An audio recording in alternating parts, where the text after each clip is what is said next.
He missed the first biggest interview of his life because he stopped to help an old man change a tire in the pouring rain. Could one act of kindness rewrite his destiny? No cameras, no witnesses, just a quiet decision born from kindness and the words of a father he lost too soon. If you ever see someone with that patch, you help them no matter what. He thought he'd lost everything that morning. Could a single good deed turn his life around?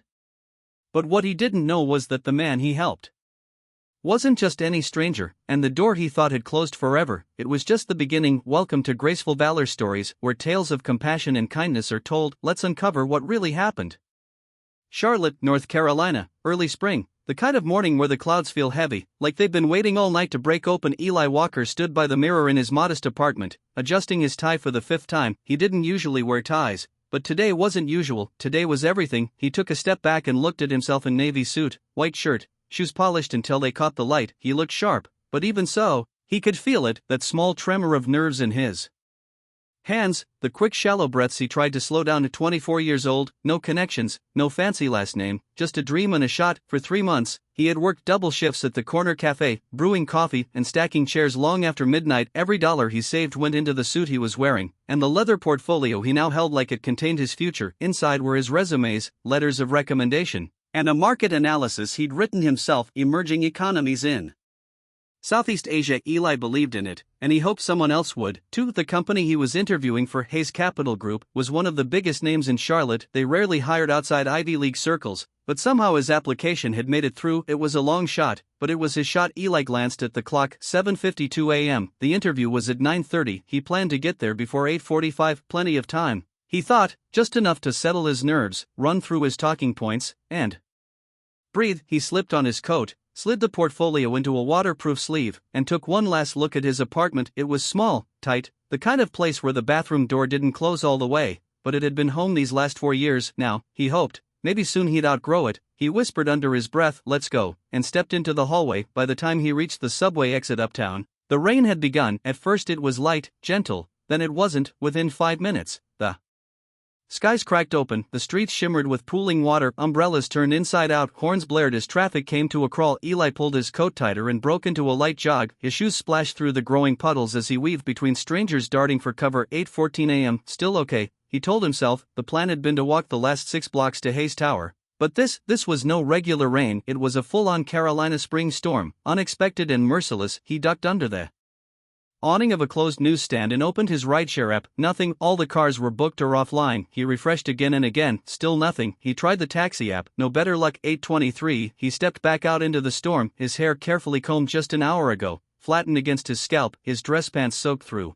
and every gust of wind seemed to cut straight through his coat. Still, he pushed forward block after block. At 8:37 he stopped at the corner of Tryon and 5th. He could see Hayes Tower now, tall and gleaming in the distance behind the gray curtain of rain. That was when he heard it, a voice, faint, raspy, somewhere just beyond the curb. "Dang thing won't budge." Eli looked right, then left, then he saw it, an old black sedan parked crooked near the sidewalk, hazard lights blinking, and beside it, hunched low and struggling with a car jack, was an old man, late 70s, maybe early 80s. His overcoat was soaked through, his hands trembled as he fumbled with the rusted jack beneath the front tire. Eli's first instinct was to keep going, just keep moving. He was already behind. But something made him stop. Could this stranger hold the key to his future? It wasn't the car, it wasn't the rain, it wasn't even the man's age. It was the patch, worn, faded, but still visible on the left sleeve of the old man's coat. An eagle, a globe, an anchor, United States Marine Corps. Eli froze. For a moment, he didn't hear the rain or feel the cold. He only heard a voice, his father's voice. "If one day you see a man wearing that symbol and he needs help, you help him. Doesn't matter where you are, doesn't matter what it costs." His father, Lance Corporal David Walker, had served in the Marines. He never talked much about it, only that Vietnam had left scars no one could see. Eli was 14 when he passed, but that one sentence had stayed with him like gospel. Eli glanced down the street. Hayes Tower still loomed in the distance. He looked back at the old man, still struggling, still alone. People were walking past, no one stopped, no one even looked. Eli sighed. He stepped off the curb and into the water. "Sir," he called out, jogging over, "you need a hand?" The old man looked up, startled. He had pale blue eyes, thin as glass, his face was lined with age and exhaustion. Rain dripped from his brow, mixing with the mud on his coat. "Jack's stuck," he muttered, frustrated. "I thought I could manage it myself." But he shook his head. Eli knelt beside the wheel, setting his portfolio carefully inside the Backseat of the sedan. You shouldn't be out here alone, Eli said gently. Storm caught me off guard. The man replied, my driver's off today, thought I'd take myself to my doctor's appointment. He chuckled bitterly. Stubborn old fool, huh? Eli gave a soft smile. No, sir, just proud. He took off his coat, laid it on the wet pavement, and lowered himself to the ground. The wheel was jammed in tight, but Eli had worked summers at his uncle's garage back in high school. He knew what to do. As he worked, the old man watched. You headed somewhere? He asked. Eli hesitated. Yeah, an interview. The man whistled softly. Big day? Yeah, kind of the biggest, and yet here you are. The man murmured. Eli didn't answer. He just kept working. After a few minutes, the jack clicked into place, the flat tire came off, the spare went on. By the time it was done, Eli's white shirt was see-through from the rain, his hands were black with grease. 9:06 a.m. He was officially late, but strangely he felt calm. The old man clapped him on the back. You've got good hands, son, real steady. Eli nodded. Learn from my uncle, he said. A man should know how to help when no one else does. The veteran smiled. Then slowly his expression shifted like something clicked behind his eyes. Do me one favor, the old man said, walking around to the driver's side. Let me give you a ride. Eli hesitated. He looked down at his soaked pants, his ruined appearance. He knew there wasn't much point anymore, but something in the old man's voice told him to say yes, so he did. As they pulled away from the curb, neither of them noticed the small American flag pin that had come loose from the old man's collar and fallen onto the sidewalk behind them. It would stay there all day. Quiet, forgotten, except by the man who'd stopped when no one else did. The old man's hands were shaking. Eli noticed it the moment he got closer. Franklin Hayes was struggling, not just with the jack, but with age, the kind of trembling that doesn't stop with effort. It's deep, permanent, familiar. He'd seen it before in his father's hands. Toward the end, Eli crouched lower, his knees pressing into the soaked asphalt. Rainwater crept into his socks, the chill bit at his spine, but he ignored it. He reached under the sedan and repositioned the jack, this time correctly. Franklin watched him quietly. You know what you're doing, he said, voice but steady. Eli offered a small smile, wiping mud from the wrench. Summer job at my uncle's garage back in Greensboro. Didn't think it would come in handy today. The old man gave a soft chuckle. Most useful things rarely announce themselves. He leaned against the car, catching his breath. I'm Franklin. By the way, Franklin Hayes. Eli paused. That name Hayes sounded faintly familiar, but he didn't connect it yet. Eli Walker, he said, nodding. You sure you're okay, sir? You're soaked. Franklin gave a slight shrug. I've seen worse storms, though maybe not this kind. He pulled his coat tighter,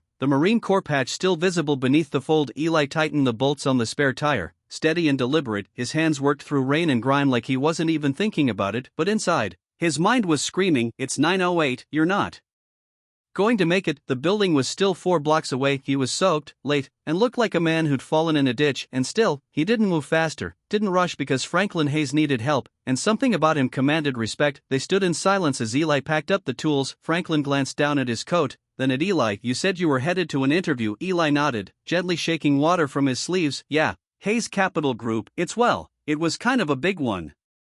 Franklin's brows rose. That's Eli didn't notice the shift in tone. He was too busy drying his portfolio with the inside of his coat. It was damp, pages curled, his printed resume had bled slightly at the edges. He sighed. Franklin stepped forward, resting a hand on Eli's shoulder. Let me give you a ride. I can't ask that of you. You didn't, I offered. Franklin opened the driver's side door, got in with more agility than expected, and leaned across to unlock the passenger side. Come on, Sonny, you're not going to get there faster on foot. Eli stood still for a second. He looked down the street again through sheets of rain. He thought about the mirrors in the lobby, the receptionist with perfect hair, the boardroom chairs that probably cost more than his car. Then he got in. The drive was quiet at first. Franklin navigated through flooded intersections and flashing stoplights with quiet confidence. His hands still trembled slightly, but his eyes stayed sharp, focused. You said your name's Eli? He asked after a moment. Yep, sir. Where'd you go to school? Charlotte Business. I graduated last May. Franklin gave a short nod. Not many from UNC make it to Hayes interviews. Eli smiled faintly. Yeah, I know, I'm the odd one out. Franklin glanced over. That a problem for you? Eli shook his head. Not if I get the chance to prove myself. There was something in the way he said it, quiet, measured, not desperate, just honest. Franklin didn't reply right away. He seemed to be studying the traffic, or maybe Eli. The silence stretched, but it didn't feel uncomfortable. It felt like two people who understood things they didn't say out loud. My wife passed 10 years ago, Franklin said suddenly. No kids nearby. Don't like being driven around. Makes me feel old. I don't think trying to change your own tire in a thunderstorm makes you old, Eli said. Makes you stubborn. Franklin barked a laugh. I'll take that, he said, better than helpless. They turned onto Tryon Street. The tower came into view through the windshield. The building looked like something out of a dream. Tall, sharp, powerful. Eli stared at it, knowing he was already too late. 9:26. I appreciate the ride, he said as Franklin pulled to a gentle stop in front of the revolving doors. Good luck in there, Franklin said, putting the car in park. Even if you're late, Eli hesitated. I don't think they'll see me. Franklin's gaze narrowed. Then go make them see you. Eli turned to open the door, then paused. I meant what I said back there, he added softly, about the patch. My dad said if I ever saw a Marine in need, I should stop, no matter where I was going. Franklin said nothing, but his lips pressed together slightly, and he nodded. Eli stepped out into the wet morning, portfolio clutched to his chest.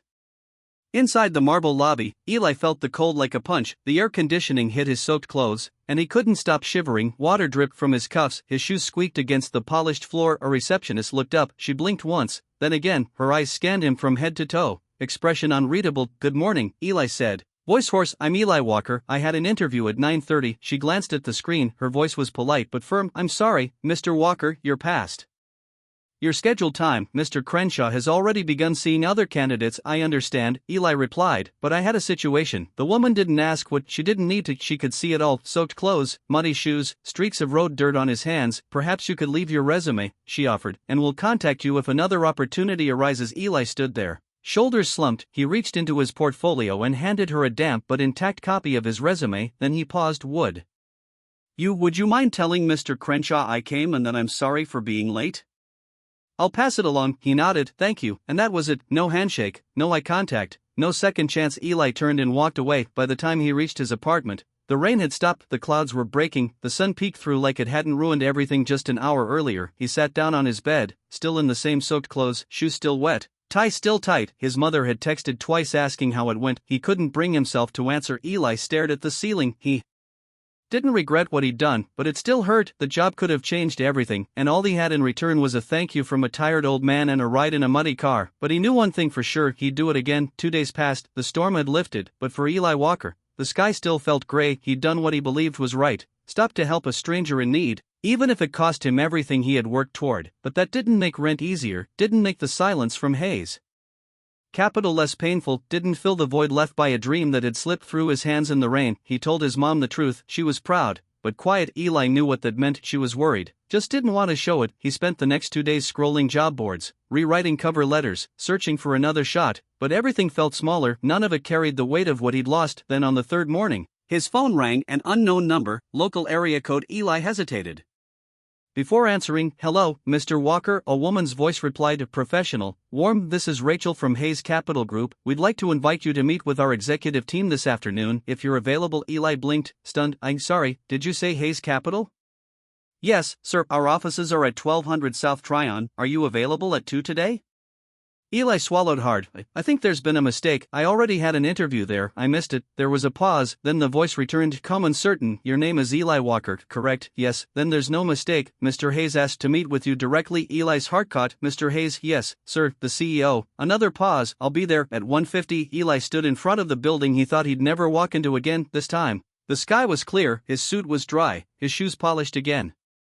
Carefully, but the nerves, those were real. He stepped through the glass doors and gave his name to the front desk. The receptionist checked a list and smiled politely. Mr. Hayes will see you on the 38th floor. Take the executive elevator to your left. Eli nodded, confused, but quiet. The elevator ride felt endless. He adjusted his tie 3 times on the way up. When the doors opened, he stepped into a suite unlike anything he'd ever seen. Quiet, tasteful, a city skyline visible through floor to ceiling windows. He was greeted by a woman in a gray suit. Rachel, he assumed. Right this way, Mr. Walker. She led him down a polished corridor. At the end was a set of double doors. She opened one side and stepped back. He's expecting you. Eli stepped inside. At first, he didn't see anyone. Then, from behind a wide desk at the far end of the room, a man stood, mid-40s, crisp suit, quiet confidence in the way he moved. He looked like someone used to making decisions that carried weight. Mr. Walker, the man said, walking forward and extending a hand. I'm Andrew Hayes. Eli shook the hand, stunned. Sir, I don't understand. Before he could finish, a voice interrupted gently from the far corner. You thought the story ended 2 days ago. Eli turned. In a soft leather chair seated by the window with sunlight on his shoulder was Franklin Hayes, the old man, the Marine, the stranger in the storm. He was smiling. Eli froze. What are you doing here? He asked before he could stop himself. Franklin chuckled softly. Not the question you should be asking, son.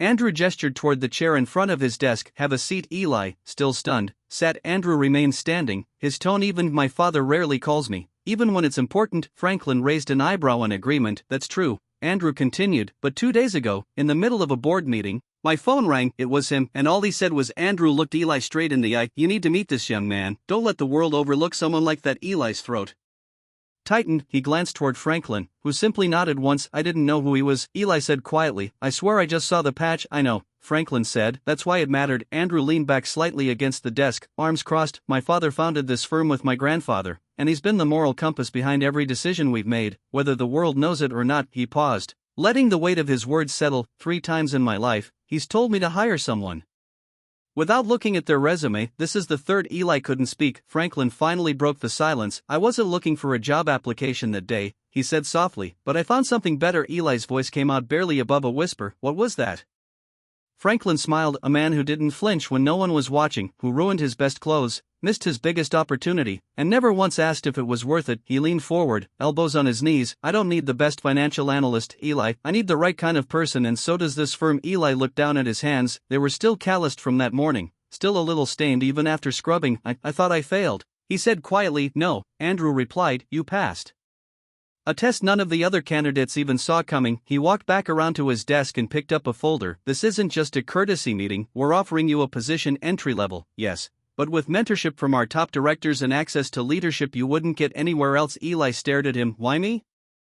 Andrew looked at his father. Franklin answered, because someday this company will be run by people who've been tested not just in the markets, but in the rain. Eli said yes. He didn't need time to think it over, didn't ask for details, didn't negotiate, because for the first time in his life, someone had seen him for who he was, not for where he went to school, not for who he knew, not for what he wore, but for the kind of man he chose to be when no one was watching. Andrew Hayes extended a hand across the desk. We'll have you start next Monday, orientation short. After that, you'll work directly with me, assistant to the director. Eli blinked. I thought this was for a junior analyst role. Andrew shook his head. Not anymore. You'll sit in on high-level meetings, research projects, you'll learn fast, but I have a feeling you're built for it. Franklin Hayes, still sitting quietly by the window, gave a single approving nod. Eli stood. His hands were steady now, and for the first time since graduation, he believed something new, that maybe all the closed doors in his life weren't dead ends, maybe they were just turns. Monday morning, the sun rose soft over Charlotte. Eli stepped out of the elevator into the lobby of Hayes Capital, this time, not as a hopeful candidate, but as a full-time employee. His shoes didn't squeak today, his suit fit better, newly pressed, paid for with his signing bonus. His shoulders were straighter, and standing outside the glass doors, waiting to greet him, was Franklin Hayes. Didn't think I'd let you walk in alone, did you? The old man asked with a grin. Eli smiled. You didn't have to come. Franklin shrugged, adjusting his tie. You didn't have to stop on that street either. But here we are. He reached into his coat pocket and pulled out something, folded, a patch, frayed at the edges, Marine Corps insignia, just like the one on his coat the day they met. This one's yours now, he said, handing it to Eli. You earned it. Eli took it in both hands. The weight of it wasn't physical, but it was real. Thank you, sir. Go make us proud. Eli stepped through the doors, upstairs. The day moved quickly. Orientation, introductions, a desk with his name already printed on a brass plate. Rachel handed him a laptop, a phone, and a packet of onboarding materials, but the most surprising moment came mid-morning. A meeting scheduled with the Strategic Analysis Division. Topic: distressed assets in emerging markets. As Eli walked into the room, he froze. 3 of the people sitting around the conference table were the same team who'd interviewed candidates the day he missed his slot. Polished, professional, smart, and clearly surprised to see him. Their eyes flicked between him and Andrew Hayes, who was standing at the front of the room pouring coffee. Andrew saw their confusion and said nothing, just smiled. Eli took a seat near the back, quiet, observant. The meeting began. Charts, spreadsheets, projections, terms flew across the room. Risk distribution, cost of capital, yield, volatility. He understood them, but he also felt something else, something missing. Finally, Andrew glanced across the table. Eli, you've reviewed the proposal. Any thoughts?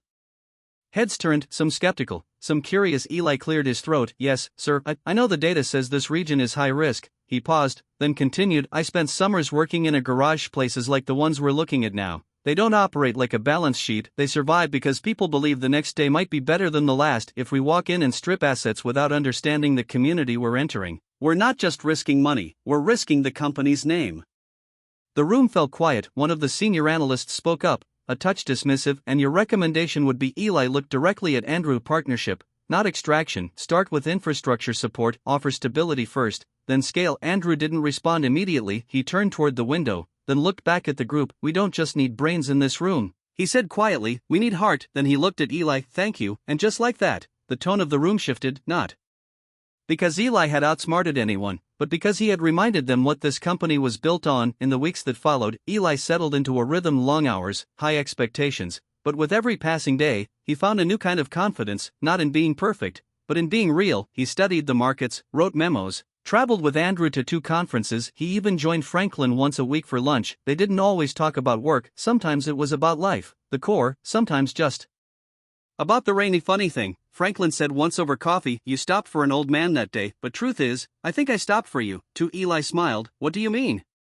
Franklin leaned back, "I'd gotten used to thinking no one looked out for each other anymore, that kindness didn't count. You reminded me otherwise." One morning, 3 months in, Eli stood at the front of a staff seminar, his first time presenting. Andrew watched from the side. Franklin wasn't there that day. "Doctor's appointment," he said, but he sent a message beforehand: "Say it your way, son, no suit speak." Eli took a deep breath, then began, "Numbers tell a story, but they don't tell your story. They don't show the morning you were late because you stopped to help someone. They don't show the nights your mom worked double shifts just so you could go to college. They don't show the kind of person you become when no one's grading you." He paused, "And if we forget that, then all we've built here doesn't mean much." The room was silent, then came the applause. Andrew didn't say much after, just clapped Eli on the back. "Once that," he said quietly, "was the best use of 15 minutes I've seen in a long time." Eli never forgot what that week had cost him, but more importantly, he never forgot what it gave him: a reminder that character matters, that someone is always watching, not to judge you, but to see if you're worth betting on. Sometimes it's a stranger with a flat tire, sometimes it's a CEO in disguise. One good deed is never wasted. You never know who's watching or what door's opening because of what you did when no one saw. In our darkest moments, kindness still finds a way, often in the quietest